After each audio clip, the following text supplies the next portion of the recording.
Okay, good morning. For sake of time, we're going to get started. I'm sure we'll have more people joining in as we go. So good morning and welcome. My name is Lindsay, and I'm the Client Relationship Director here at the DiJulius Group. I will be on your entire session today, helping moderate if you guys have any questions whatsoever. A few housekeeping things before we get started. I'm pretty sure all of you are very familiar with Zoom at this point. But I did want to mention just a few things. So again, if you have any background noise, please mute so we can keep this rolling without any interruption. It will be an interactive session today. So there will be times when we're going to be asking for your feedback. We'll be throwing out some polls and we'll also be going into breakout groups. So as far as just a quick run over for Zoom, you can see all of the participants by clicking on the participants button at the bottom of your screen. There is also a chat feature there. You can chat with anyone who's here directly or the entire group. We are going to be using chat as a way for you guys to interact with each other. So we'll be throwing out some questions, throw the answers in chat.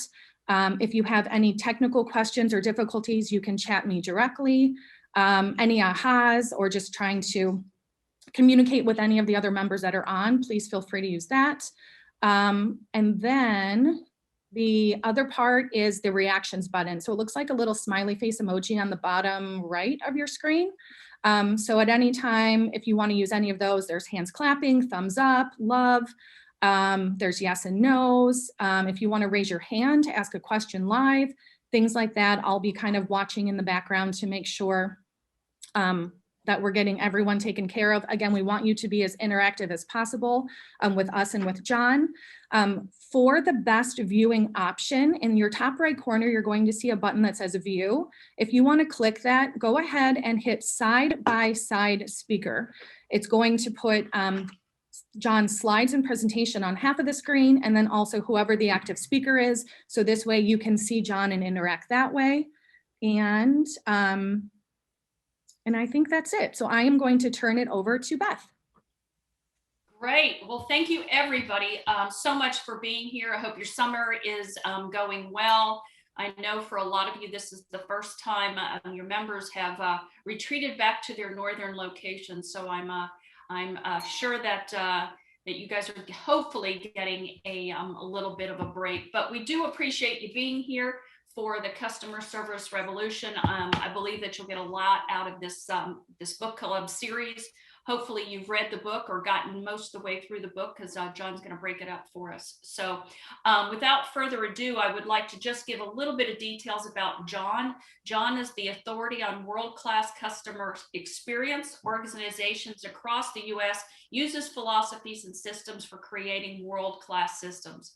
He's worked with companies such as the Ritz-Carlton, Lexus, Starbucks, Nordstrom, many others, Chick-fil-A, and many more to help continue to raise the bar and set the standard that consistently, I can't say it, exceeds customer expectation. John is not just telling others how to do it. His strongest attributes may not only be that he has the experience of working with large companies, but he knows how to translate those processes to fit small business models as well. Not only is John the owner and president and chief revolution officer of the DiJulius Group, he is also the founder, president, and owner of John Roberts Spas, named one of the top 20 salons in America with multiple locations and 150 employees, which he uses as his living laboratories to test his findings and theories. Thank you so much, John, for being here, and for Lindsay for coordinating all of this for us. So John, it's all yours.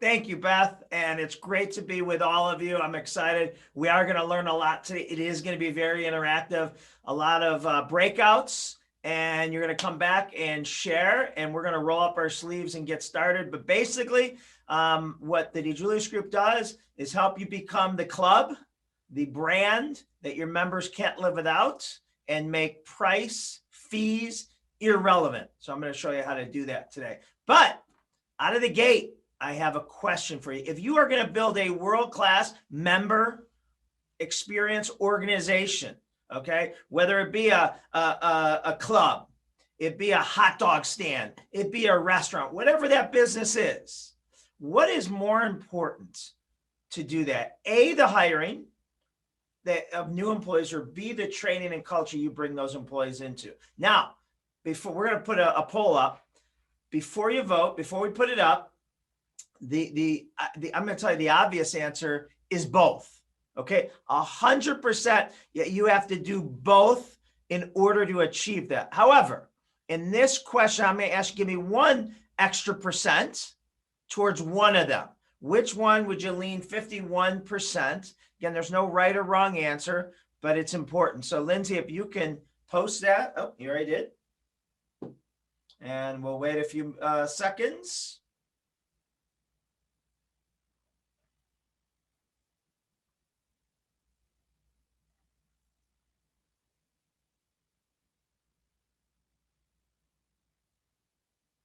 All right.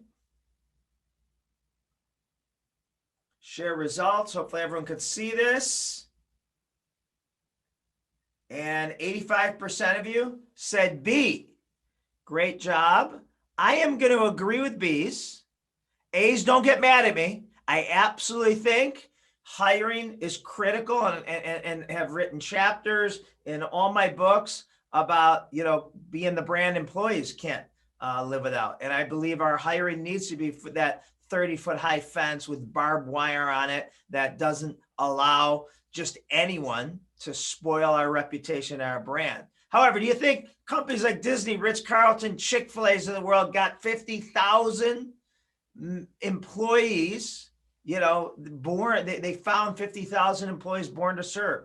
No, I don't think there's 500 employees, 500 human beings walking the planet. But this is what Walt himself said. We don't put people in Disney, we put Disney in our people. And please follow along on the workbook that you should have in front of you. Write that down, but replace it with your brand. Don't put your people in your brand, put your brand in your people. And we're going to show you exactly how to do that. So how good anyone's customer service is, any company, comes down to one thing and one thing only, okay? The average service aptitude of everyone in your organization, from the owner, GM, to the newest employee that may be working in, the back of the house or parking cars, all right? Service aptitude is a person's ability to recognize opportunities to exceed and meet and exceed customers' expectations, regardless of the circumstances. And in most cases, our most recent hired, least trained, lowest paid employees deal with our customers, our members, the most. So here's the paradigm shift. This is really important. Not the service aptitude part, but where service aptitude comes from. Too many people think service aptitude's innate and common sense, and that's the farthest thing from the truth. Service aptitude comes from three places, and it's available to fill in on page 3 on the workbook. First place is previous life experience. So think of all your current employees. Think of ourselves on this call, on this webinar, okay? Most of us didn't grow up staying at 5-star resorts, being members of clubs, flying first class. Yet our first jobs, our first several jobs, we were expected to give that type of experience to those types of clients, guests, patients, members, tenants, whatever a business may call them. And it's not realistic. I don't want my customer-facing employees to treat our guests, our customers, the way they want to be treated. Very dangerous, okay? That golden rule does not apply. So just think about a lot of your customer-facing employees. They haven't been members. They don't know what it's like. They don't know what world-class looks like. The second place, so, treating customers the way you want to be treated is a horrible, horrible compass. Number 2, the second place our service aptitude gets shaped is previous work experiences. And unless you have a direct pipeline to Ritz-Carlton, Nordstrom's, Disney employees, which most of us don't, former Disney employees, that means the people that are working for you and the future generation of people have worked somewhere else, and the vast majority of those places weren't world class. So they were being trained to be suspicious, not to let people take advantage of them. And then you hire them because, you know, they're friendly, but they start treating your platinum VIP member like they're trying to get away with something. So none of us can control these first two things. The only thing we can control is number 3, okay? And that is current work experiences. And I love to ask organizations this. If you're to hire, I have 3 boys, okay? If you're to hire any of them, they're between the ages of 29 and 19. If you're to hire any of them tomorrow to do any position, how much training would you give them before you allowed them to start interacting with your members? Now, that's not the answer I want. Some people will say 2 days, 2 weeks, 2 months, okay? Here's the answer I'm really looking for. Of the 48 hours, 400 hours, 4,000 hours, whatever that looks like, how much of it is product knowledge, frequently asked question, operational, versus the soft skill, relationship building, service recovery, compassion, and empathy. Now, I got to believe this group is much higher in that category, but most companies, it's like 98% product knowledge and operational, and way less than 2% the soft skill. And that 2% really looks like, hey, deliver genuine hospitality, go above and beyond for our members, exceed expectations. And those are platitudes. If you tell 100 people to deliver genuine hospitality, you'll get 100 personal interpretations. So this is about removing personal interpretation. So the best way to wrap this up is it's not your employee's responsibility to have high service aptitude. It's yours to give it to them. And that's the number one thing great customer service companies do, is they have service aptitude training, which we're going to visit. State of service. World class starts at the top. You need executive sponsorship, which is probably everyone on this webinar right now. That, you know, the commitment, how we talk, that it's not just once in a while, that we're visiting customer experience, member experience daily, every time we speak. You can tell who the world-class customer service companies are by their leader or founder. Give the public everything you can give them. Keep the place as clean as you can keep it. Keep it friendly. You know, make it a real fun place to be. I think they're convinced, and I think that'll hang on after, as you say, after Disney. All right, well, the first thing I know is that you need to obsess over customers. I can tell you that we have been doing this from the very beginning, and it's the only reason that Amazon.com exists today in any form. That to build an enduring, sustainable, long-term business and consumer brand, it's not about fancy marketing. It's about establishing a very powerful and unusual emotional relationship with the customer. Our whole philosophy is, let's take most of the money that we would have spent on paid advertising or paid marketing, and rather spend it on that, invest it into customer service and the customer experience, and then let our customers do the marketing for us through word of mouth. What incredible benefits can we give to the customer? Where can we take the customer? Everything in the end comes down to customer service and the people who are serving you, and whether they're proud of the company. And you know, the only way that you can actually have people working on in a company that are proud of it is if you give them the tools, give them every little. So you can see why those companies are world class. Okay, because they eat, sleep, and drink it. It starts from the top, and you're the top. All right, and service aptitude starts at the top, meaning our behavior, how we talk about members after, you know, we hang up with them or we engage them, you know, how we treat the UPS man that may come in, obviously how we treat our coworkers. So every fall, we put on the Customer Service Revolution, which is this 2-day conference in person finally again. And we have, just amazing speakers. And we have 2 types of speakers. We have, world leading authorities on subject matter experts, best-selling authors, all that. And then the other type is we always have a few brand executives, someone from Zappos, Chick-fil-A, the Ritz-Carlton. This year we have a celebrity cruise line, and teaching them. Well, one brand executive that I would never ask to speak at the Customer Service Revolution is, well, now the former CEO of Spirit Airlines. Why? The CEO of Spirit Airlines defending his company today amid backlash over its refusal to reimburse a dying Vietnam veteran. 76-year-old Jerry Meekins has terminal cancer. When doctors told him you can't fly, he tried to get a refund on his $197 ticket that he'd already bought. It was a non-refundable ticket. Spirit, of course, said, no, it's non-refundable. I don't care if you're dying. We're not refunding it. That triggered a bit of public outrage and calls for a boycott. The CEO says the former Marine should have bought insurance. By the way, U.S. Department of Transportation reports Spirit is the most complained about airline in the United States. Twice as many complaints as the second most complained about airline, United. The Spirit CEO says that is irrelevant. By the way, Spirit Airlines is the most complained about airlines in the United States. Do you know how hard it is to be the worst airline in the United States? There's a lot of competition for that slot, right? What'd the CEO say? That's irrelevant.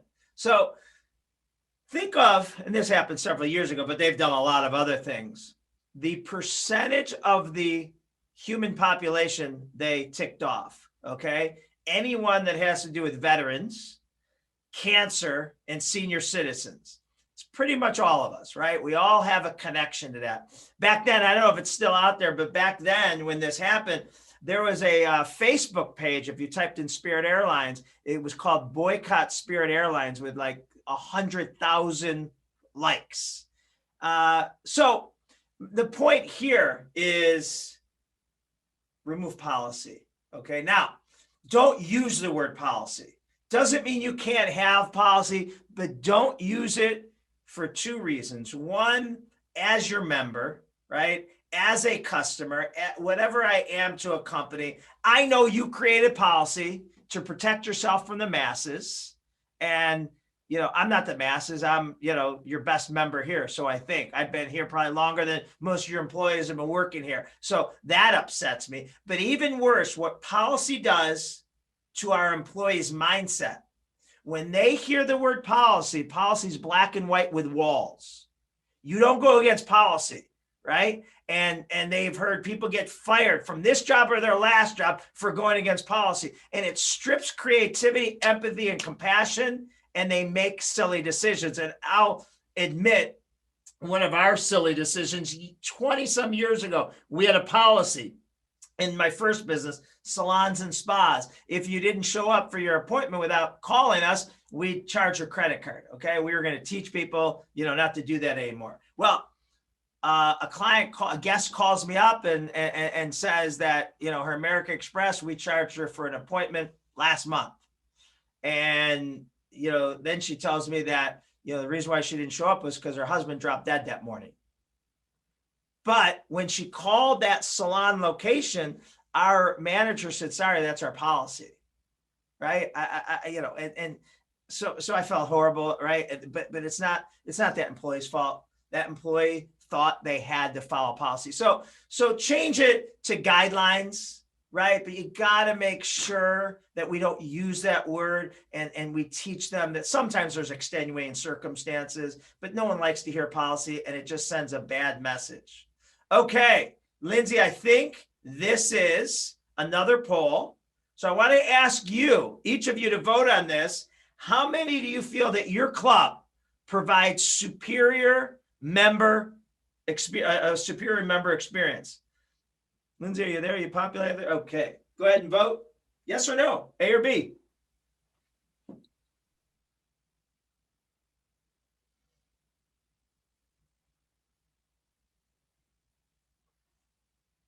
few more seconds here.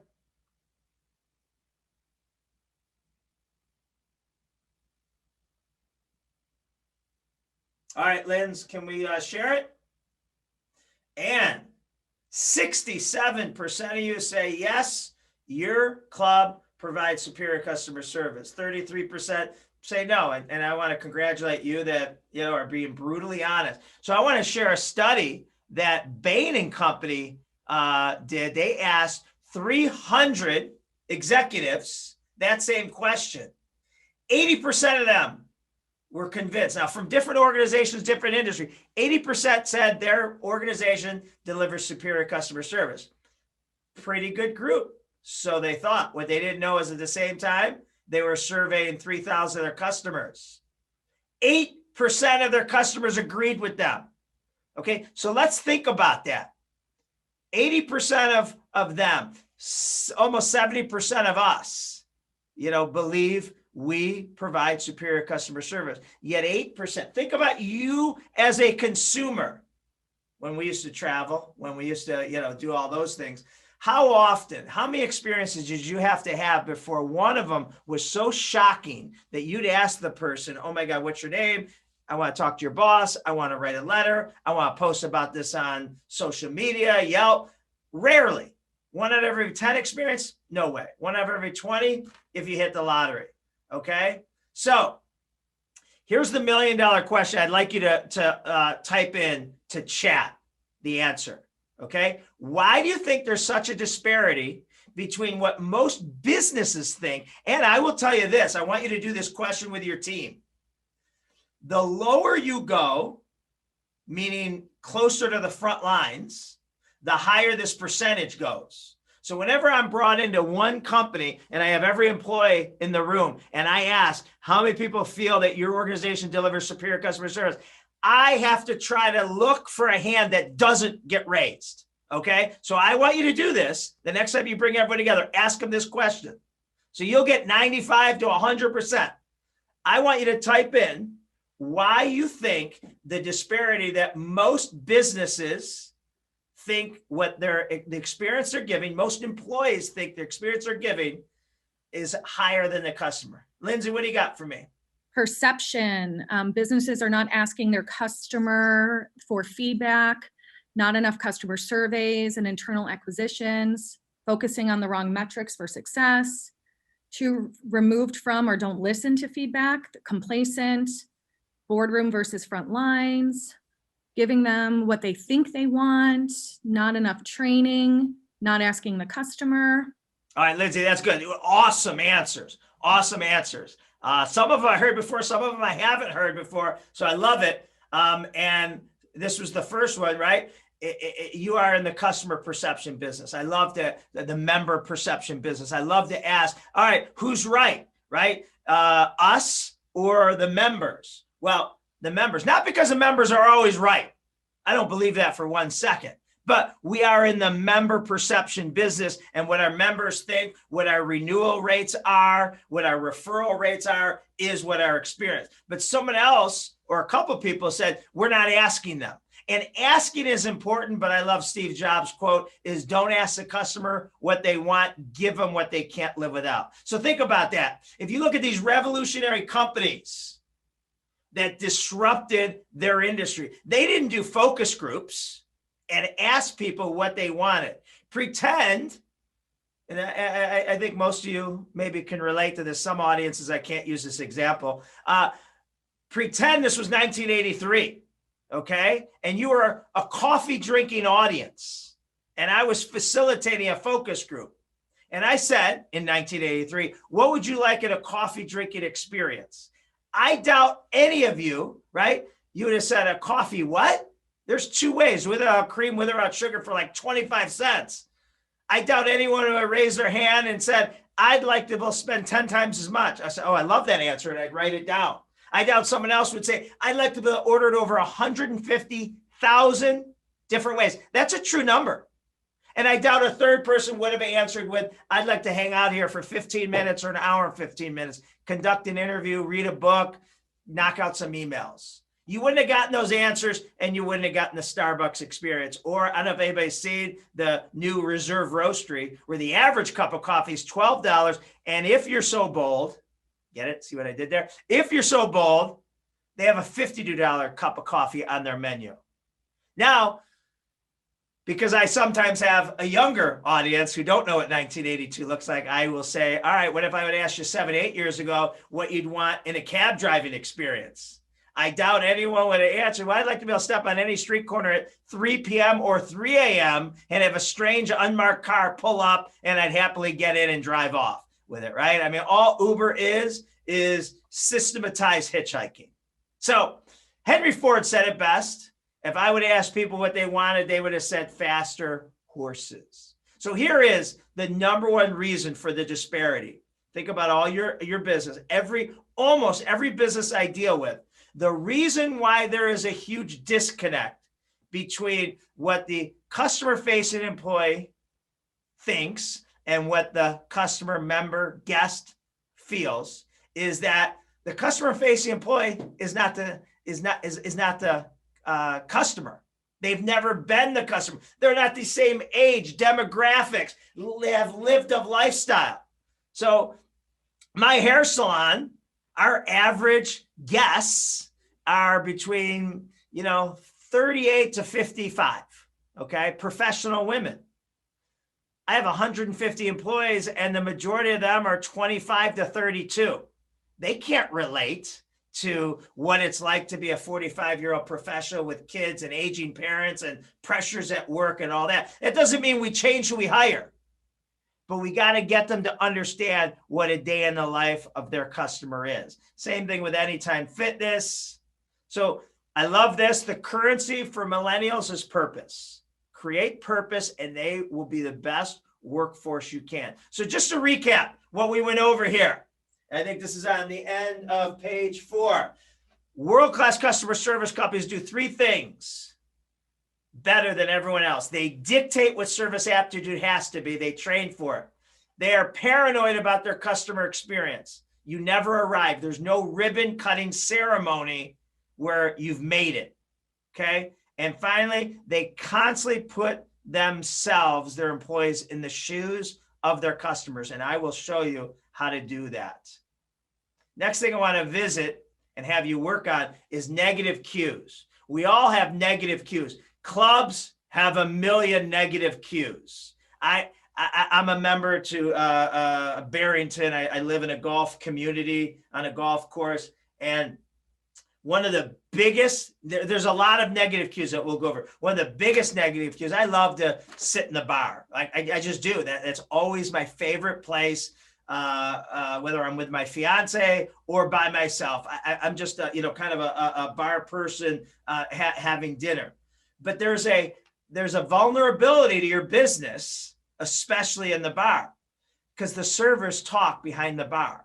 And they complain about the GM. They complain about their schedule. They complain about the last member, and they forget they're on stage. And I can hear all this, and I think it's unprofessional. I also think, what are they saying when I leave, right? And so that's a negative cue. Another negative cue could be the language we use. And what I mean by that is I checked into a doctor's office years ago, and the receptionist says, we need to verify your information. I'm like, oh my God, like I swear to God, I'm me, right? What is a word that they could use there that doesn't make it so threatening or insulting? Update? Confirm? Absolutely, right? In fact, I have moved and I have new insurance since the last time I was here. So you're doing me a favor. But verify is threatening. This could happen in a doctor's office, or in the hair salon, but we come up and say, Beth, your 1030's here.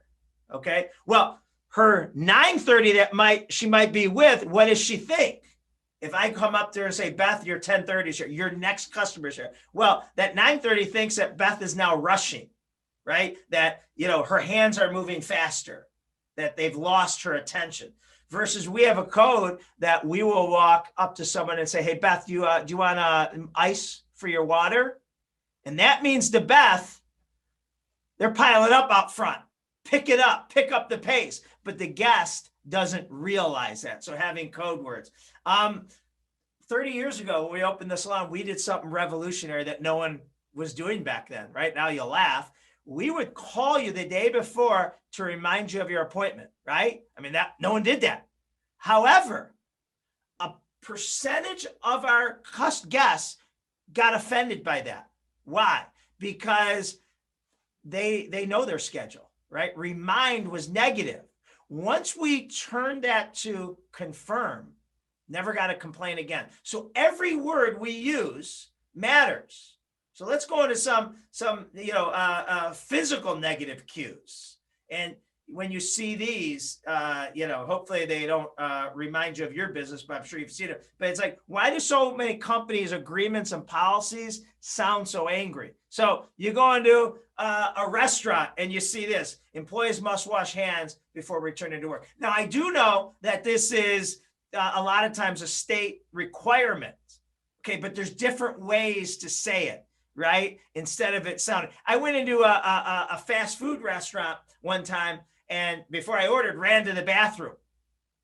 And they had 4 of these signs up: one above the door handle, one above the paper dispenser, one above the soap dispenser, and one on the mirror. I'm like, oh my God, like they must have a real, I ran out of there, right? I was not ordering food there. Okay. But there's other people that have, shown the same type of sign because the state requires it, but it's something to the, we are proud of the 100% commitment we make to, sanitation or whatever it may be. So a lot of times when you see these things that we might have on our websites or contracts or signage, I will say 20% of the time you still need them, but the way it's worded, it can be definitely changed. Must have receipt to use restroom. How about that? Wait till you see this. I didn't feel it was a crime. You're away from home. You find yourself needing a restroom. You can't wait. What do?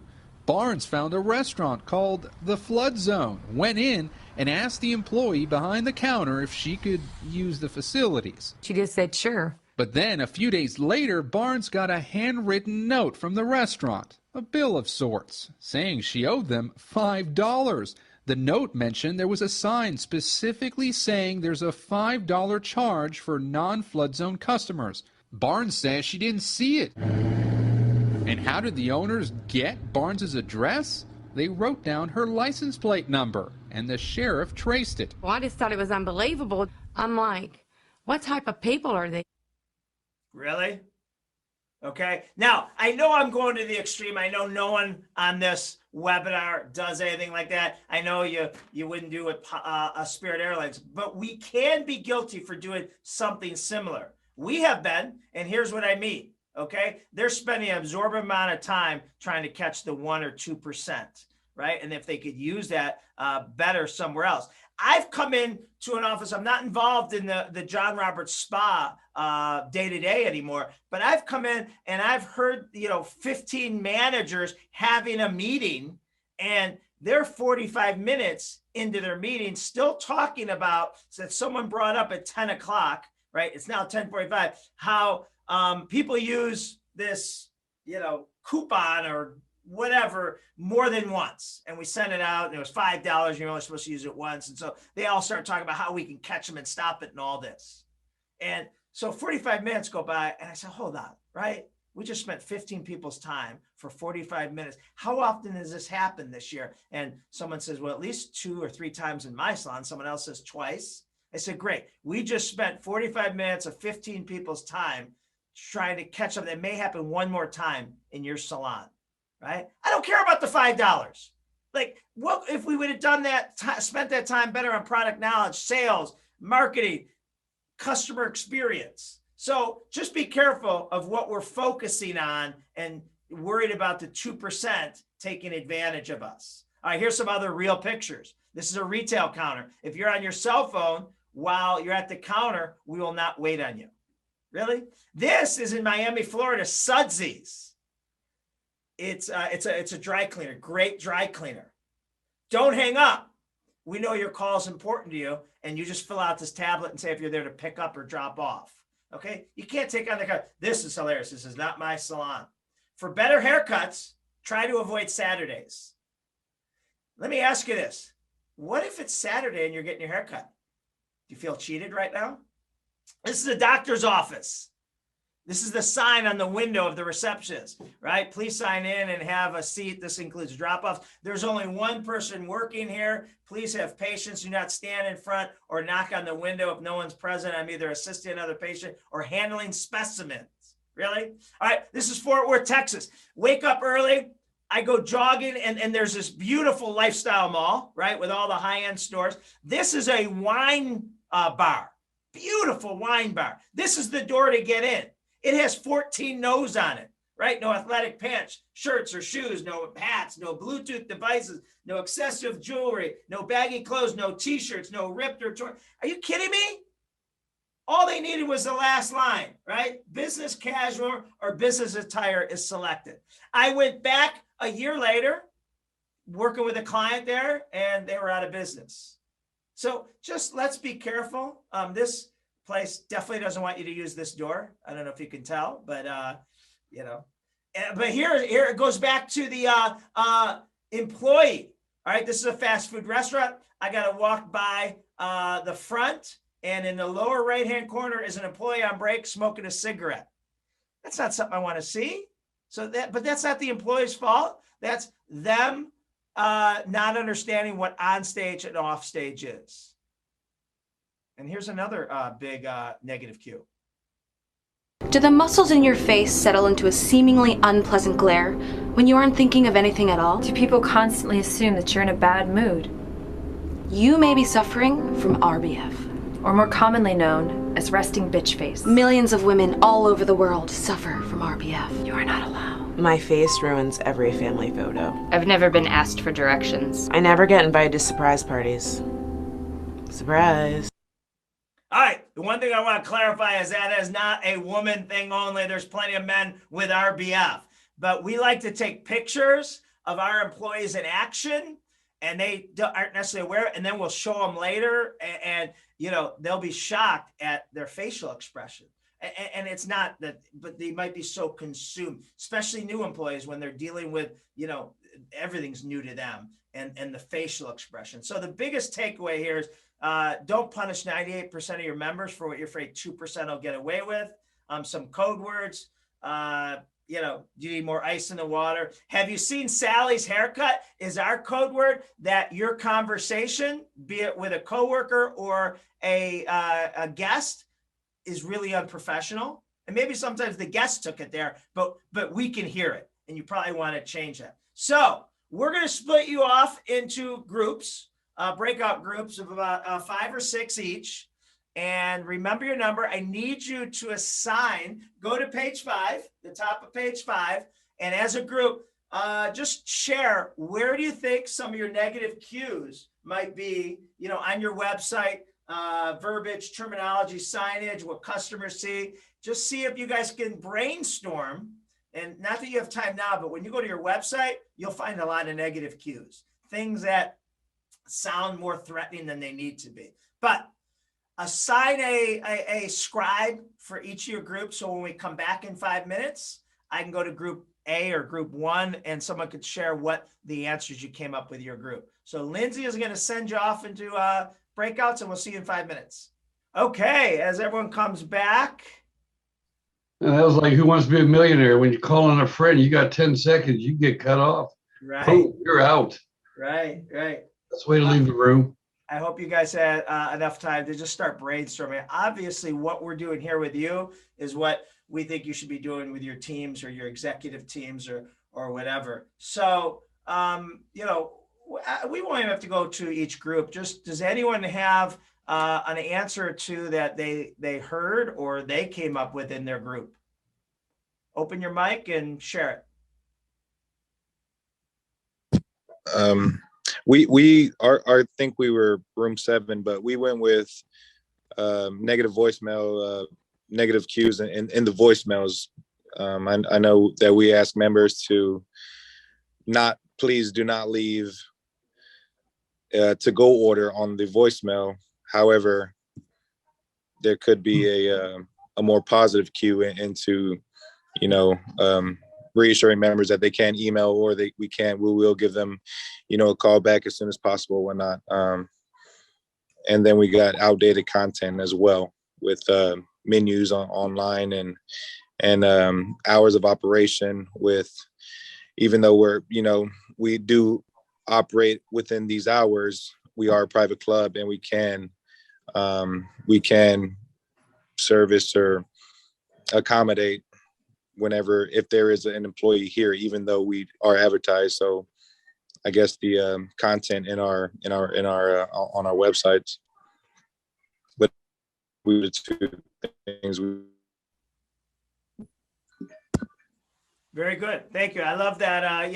Maybe something to the effect on the voicemail for more, order accuracy and urgency. We recommend you, call us, email us, whatever the vehicle is. So you're doing me a favor instead of it sounds like it's inconvenient for you, right? So that's great. Right. Anyone else? Thought of? And I know some people said even from reading the book, they've already started to make some changes on their negative cues. Sure, I'll go. Bill. Yeah, great.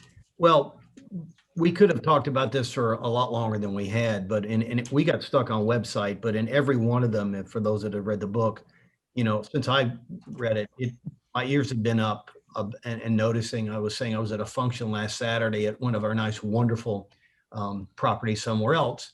And when the server gave, refilled my water glass, I said, thank you. And she said, certainly. And I was like, okay, God, this place is just great. I mean, everything was blowing me away. And then the next person came over. And when I thanked her, she said, no problem. And then the third server came over, which is great. They're a team. And she said, sure. And I thought, well, this first one had gotten experience from somewhere else. But on all of these things, if you're not doing it consistently, it just falls apart. And when you look at your website, which is what we talked about the most, the bell that went off was if your website doesn't resemble your member experience in ease and warmth and story and messaging, you've missed it. And a lot of us become very procedural and very fact-based. But when you go to the club, it's warm and it's friendly and it's different.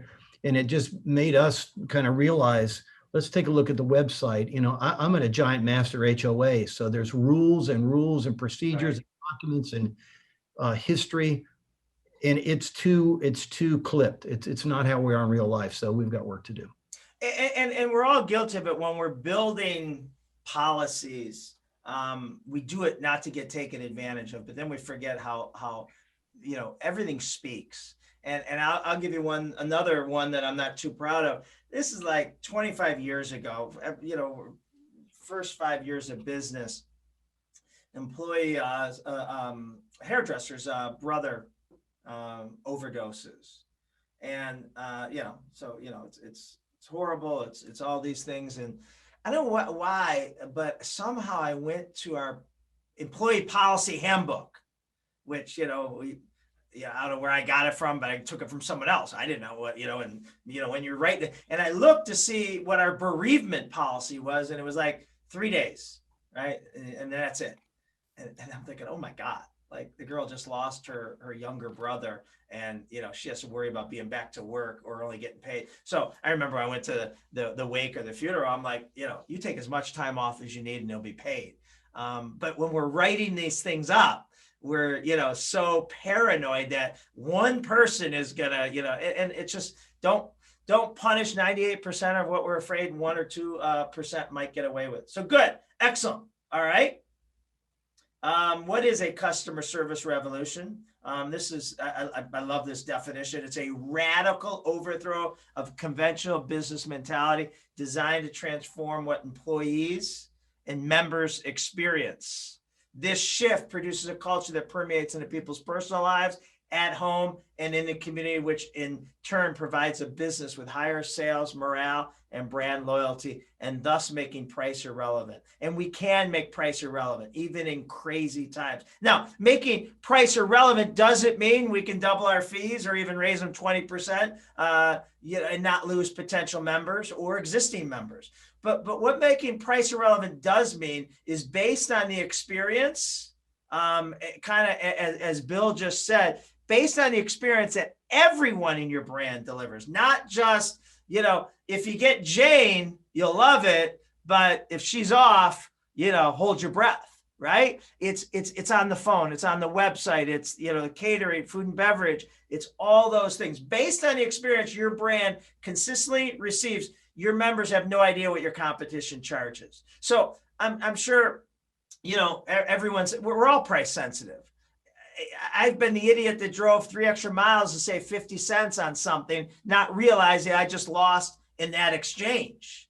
Yet all of our members have a few brands, companies, organizations, people that they do business with that have made them so loyal, peace of mind, relationship, emotional connection, that they don't even know how they compare in price. Like one of mine is my handyman, Hooper.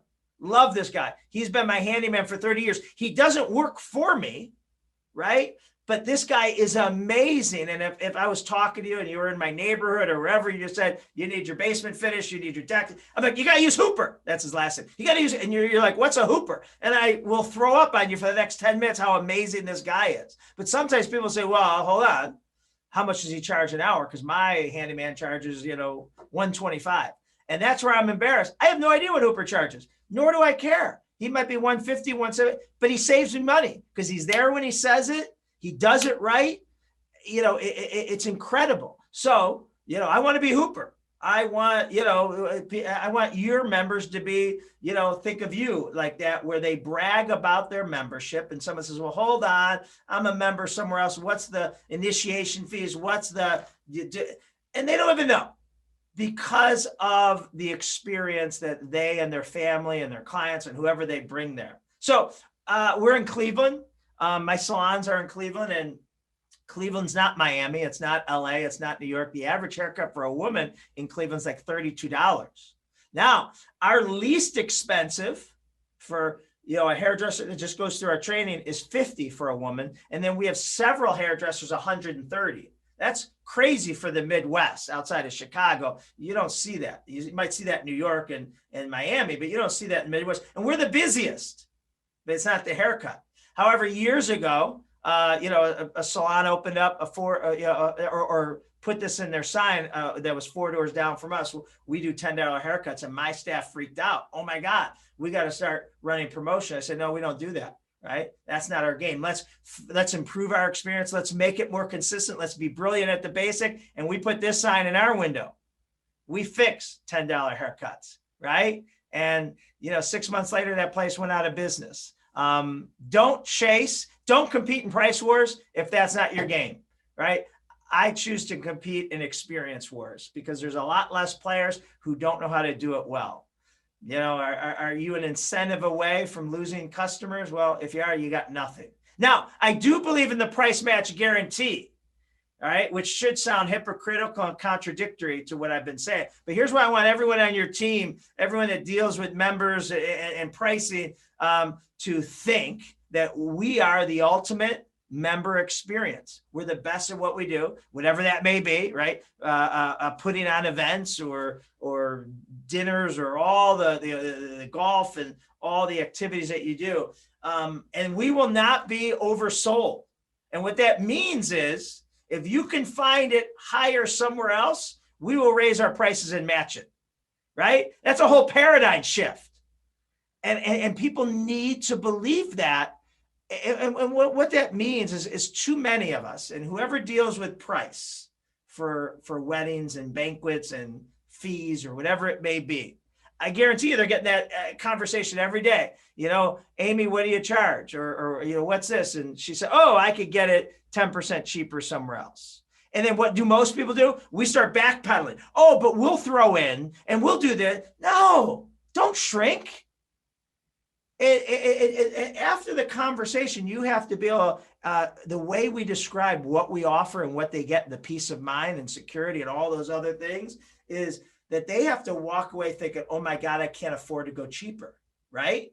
And so if you tell me that there's a customer service consultant that charges more than me, or a salon in Cleveland that charges more than ours, that will tick me off. Now, that doesn't mean we can raise our prices tomorrow $1 more than them. That's not how it works. We have to study them, see how they're justifying those prices, and up our game. So, it's a different mindset. But I love this quote. It's painful to hear or read, but discounting is the tax you pay for being average. All right, one of my favorite parts we're going to do next. So you read about in the book. It goes back to the first point I made about why there's a disconnect between the frontline customer-facing, member-facing employee and the member. They usually don't line up. They're not the same age, demographics, lifestyle. Okay, it doesn't mean we change who we hire. So we've helped over 100, 200 companies create a day in the life of a customer. And this is where you got to start. Okay, this is what you have to do. And there's ways to do this very economically, or you can, get crazy. But it's a video for every employee should watch when they get hired and regularly. So they have more empathy and compassion for the people they're serving. This is Chick-fil-A's.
What do you think? Anyone need a hug? Tissue? Virtual hug? I don't know if that's an emoji or whatever, but open up. You guys could chime in there. Well, like, how did that make you feel? When I mean open up, I don't mean your hearts. I mean your microphones. Anyone?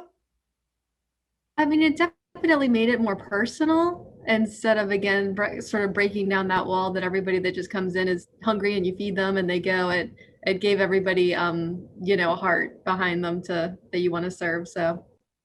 Yeah, and if you think about it, we're all busy. A club's very busy daily, but I don't know if anyone's as busy as a cashier at a fast food restaurant at lunchtime, right? And they have 90-second interactions over and over and over again. And they're trying to get them to be present instead of looking at you as the curly fries and Coke, right? That this is someone that needs my presence, my compassion and empathy. And so every business fights with this, okay? In my salon, you might have saved up for 6 months, got a gift card, and you're coming in to get away from the kids and the stress and, you know, all the things going on in your life. But my service providers can look at you as a 1030, their third one of the day, their fifth one till they're off for the weekend. And that's not a good experience. We fight with that. We work with hospitals, and, you know, no one has a harder job than nurses and doctors, but they're guilty of, you know, referring to their customer as 201B, room and bed number, right? 201B needs. No, that's my mother. That's my sister. So this just helps us from transactionalizing the person, the wedding, the fundraiser, whatever we could be calling table two. So I'll give you another experience. So I went to my club Saturday night, and probably like you, been a member over 10 years, but the last year, they have all new employees other than some of the top management, probably, you know, the pandemic and keeping employees. I'm sure employees that had to be laid off, you know, probably got other jobs, but I've never in up until, you know, the past 6 months have been asked for my name and for my member ID, which I have no idea what my member ID is. And I'm okay with that. I'm understanding. I mean, I know, you know, all right, I'm sure you know, yeah, in a way it ruins the experience, right? Because I want to be a member. I want to be treated like a VIP, like everyone knows me, even if it's your first day. And we'll get into that. But I understand, right? But have dinner Saturday night, and it wasn't that crowded, and you know, the person comes out and asks my name, and I ask her, and I start, you know, picking her brain. As the night goes on, I just wanted to see what was going on behind the scenes. So I said to her, I said, Bree, how did you know, like, I forget how I asked it, but when you had a table, what did they tell you? Because she isn't the one that sat us. Casey, the manager, was, and Casey's been there forever and knows everyone. And she said, Casey said you have a two top. I'm like, what the hell's that? Like, why wouldn't he say the DiJulius party is at table 4? Right now, Bree doesn't have to come out and make me feel less special. Now, I know you might not be able to do this every time, but like, those are the things that drive me crazy, is when it's low-hanging fruit. And you tell, hey, the DiJulius party, hey, the person that's going to be coming out to get their car is the Smith party, right? That is what we are members for. That's what a member wants. I know it can't happen all the time, especially with turnover, but I don't understand. So things like that. So this is an awesome exercise. You want to create a day in the life. I'll give you a little bit more time, but at least, you know, you don't have as much time as you think to make small talk and get caught up. You guys got to hammer this exercise. So we're going to split you back into groups, but let's say that your club was going to produce a video similar to the one you just saw on Chick-fil-A. What scenarios do you want in that if any of your employees, you were training every your employees, and I'm a member, what's maybe what's going on in members' lives to make them less transactional, more present, and it's not all negative, right? Not everyone's mother's dying, not everyone's kid is sick. It might be getting promoted, might be proposing, might be on their first date after losing their spouse 3 years ago, whatever that may be. But we want to take our employees and ourselves on an emotional roller coaster of, you know, how the importance of each one of our interactions is. It's easy when it's a wedding to know that that's a big day, but there's a lot more, you know, customers in that room than just the bride and groom. So you're going to get split into groups. You're going to have only, you know, 6 or 7 minutes, but go to page 6 or your notes. And what you want to do is like start writing down scenarios of things you would want to include in your day in the life of a member So when my son comes to work tomorrow and you show him this video, he is more present and engaged and isn't just looking at his table 82 or the two top or, you know, the foursome or whatever we can, you know, transactionalize. We want to avoid that. Make sense? All right, Linz, send them off. Okay, I'm pulling up another quick one to show you how you can,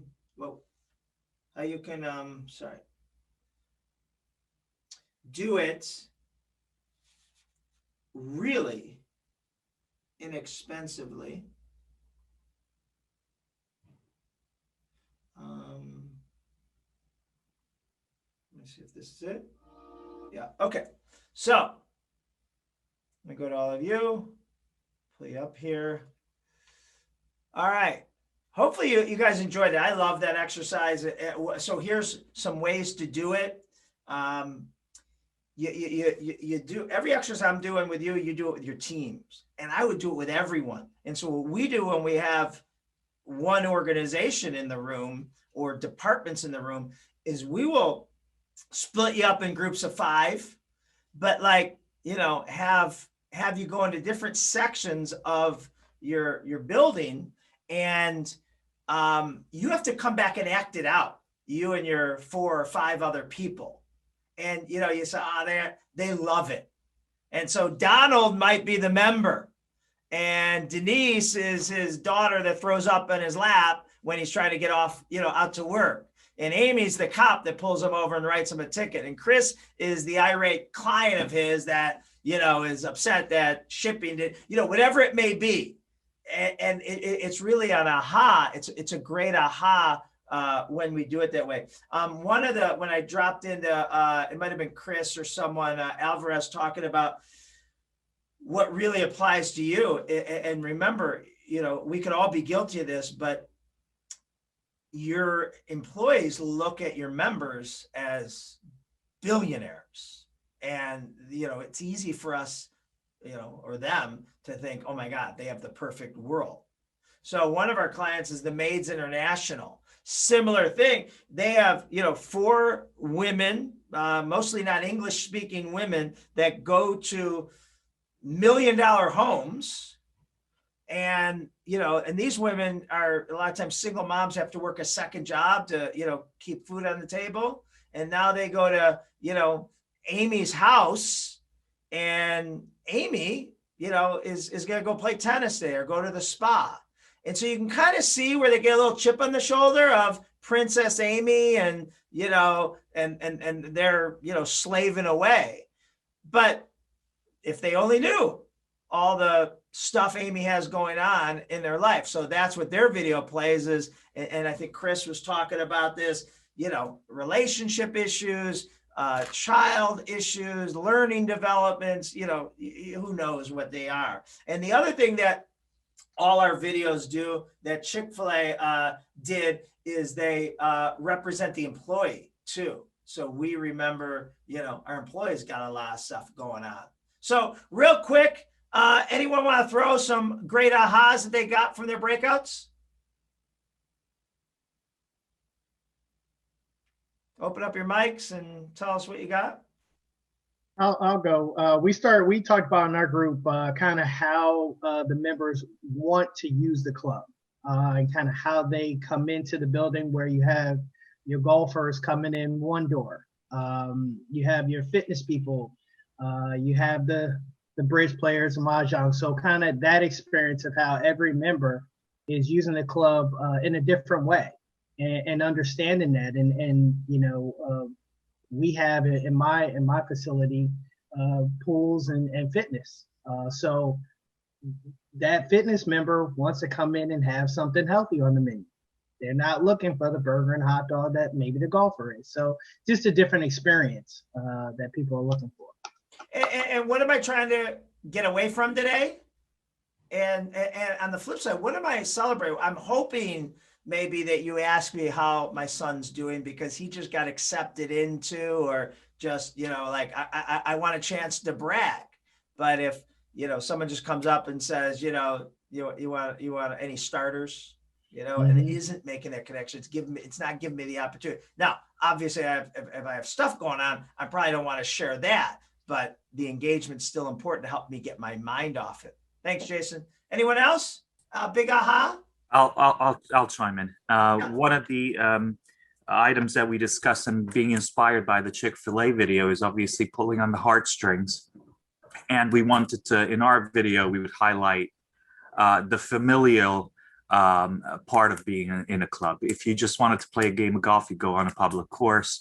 If you wanted to just dine at any venue, you'd go to any restaurant. But the club is an extension of the family, and we wanted to highlight that and speak to people that, and clubs in general have a longer lifespan of the employee. There's a lower turnover rate for employees in general. So a lot of the individuals, Sally at the spa front desk may have been there for 20 years, and that appeals to the member, and they feel comfortable, they feel relieved, they know that they are taken care of.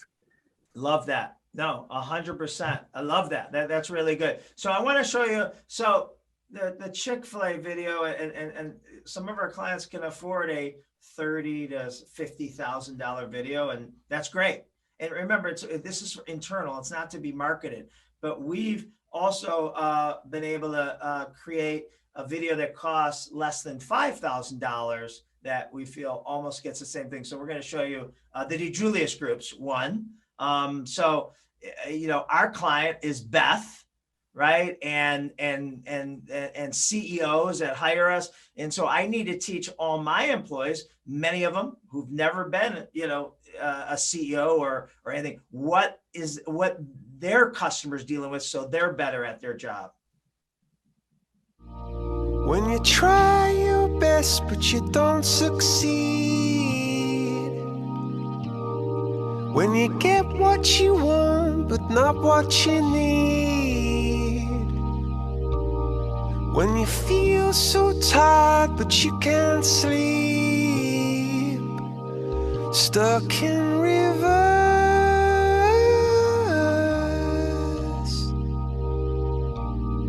and the tears come streaming down your face, when you lose something you can't replace, when you love someone but it goes to waste, could it be worse?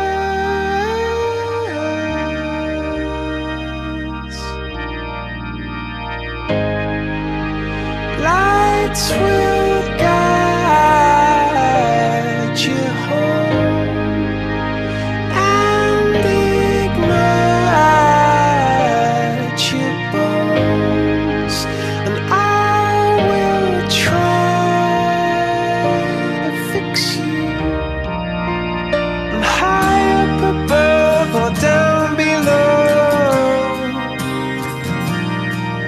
when you're too in love to let it go, but if you never try, you'll never know just what you were.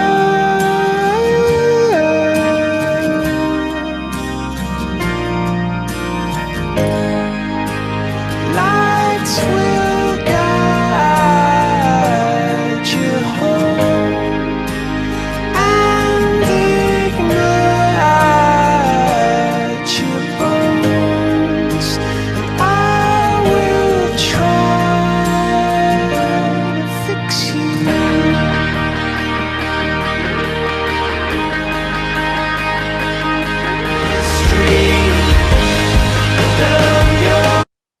All right. So, so that's just to give you an alternative of, you know, different scales you can make it. You know, that's, you know, a slideshow to music. And to me, everyone's favorite day in the life is based off the song. It's hilarious. Like, you know, the video could be so, but if the song is moving, they love it. So it just gives you some ideas to think of how you could do something. I'm sure all of our client scenarios are the same as yours, right? Personal and professional, highs and lows, just to make sure we all are better at doing our job and more present human to human. So we only have a few minutes left for this session. I think in 2 weeks is our next one. We're going to knock out some more things. Questions, feedback, takeaways. What's the next thing you're going to do as a result of today after the holiday? I know this is a huge weekend coming up for all of you, and I appreciate you being on this call because I'm sure you have a lot of preparation. But just open up the mics and share maybe any of your takeaways and what you think you can implement from this so far. Okay, my one takeaway is going to be like what we were talking about a lot today was when you see people, greet people, you don't know what they're going through. So you just got to be the best you can and have that genuine smile, whether it's in person or on the telephone. Let them know that you're listening. That's my takeaway. All right, that's your takeaway, and I trust that you will do it. How are you going to make sure everyone in your organization now thinks like you and is reminded to keep that top of mind? Lead by example. Okay, good. John, I think Yes. one of the, hello? Yeah, Ian, I hear you. Oh, sorry, I didn't come up. I think one of the challenges. Wait, we lost Ian. Ian, I don't know if you got muted. No, Now I can hear you. Sorry, go ahead. One of the challenge?